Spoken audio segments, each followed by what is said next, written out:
ይዤ የመጣሁት ፕሮዳክት ሞቢክስ ይባላል። ሞቢክስ ስማርት ኤሌክትሪካል ዊልቸር ነው። የዚህ ፕሮዳክት መነሻዬ አዲስ አበባ ዩኒቨርሲቲ ውስጥ በመማርበት ሰዓት አካል ጉዳተኛ የነበረ ጓደኛዬ ነው። በመጀመሪያ የሱን ማኑዋል ዊልቸር ወደ ኤሌክትሪካል ዊልቸር ነው ለመቀየር ጥረት ያደረኩት። እንግዲህ ኢትዮጵያ ውስጥ ከ11 ሚሊዮን በላይ የእንቅስቃሴ ገደብ ያለባቸው አካል ጉዳተኞች አሉ። ከዛ ውጪ ደግሞ ወደ አፍሪካ ቁጥሩ ወደ 80 ሚሊዮን ይጠጋል ማለት ነው።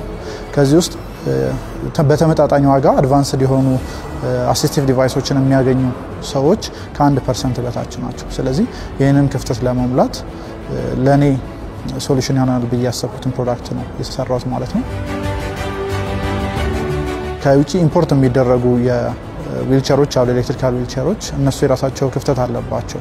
አካል ጉዳተኛው ማህበረሰብ በተለይ መንቀሳቀስ የማይችሉ ሰዎች ይህንን ፕሮዳክት ለመግዛት አንደኛ ዋጋው ውድ ነው፣ ሁለተኛ እዚሁ ስለማይሰራ የሜንቴናንስ ችግር አለ። ሌላኛው ደግሞ ለኛ ሀገር ኢንፍራስትራክቸር ተደርገው ስለማይሰሩና ኢምፖርት ተደርገው የሚመጡት አንድ አይነት እና አማራጭ የሌላቸው በመሆናቸው ምክንያት እሱን ክፍተት ይሞላል ብዬ ያሰብኩትን ፕሮዳክት ነው እንግዲህ የሰራሁት።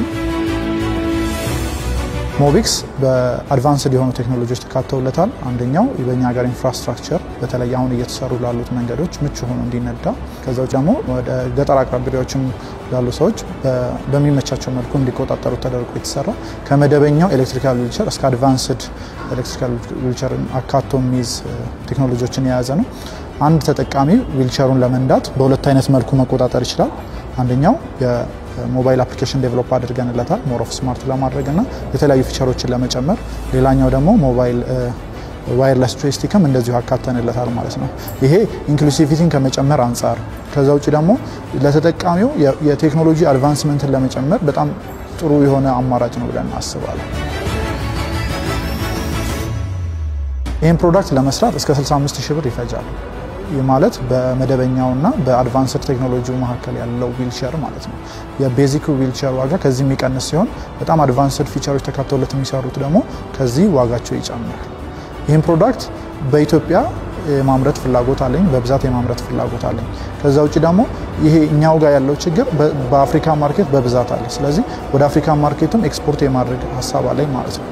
ይህንን እንዳላደርግ እክል የሆኑብኝ የፋይናንስ እና የሪሶርስ እጥረት ነው። ይህንን የማገኝበት እድል ቢኖር እርዳታ ቢደረግልኝ ፋይናንስ ሪሶርስ ቢሟላልኝ ከሀገራችን ባለፈ ወደ ሌላውም ዓለም የመላክና የከረንሲን ኢሹ ለመፍታት ጥረት አደርጋለሁ። በዚህ አጋጣሚ ይህን ስራ እንድሰራ ድጋፍ እያደረጉልኝ ያሉ መላውን አካላት አመሰግናለሁ።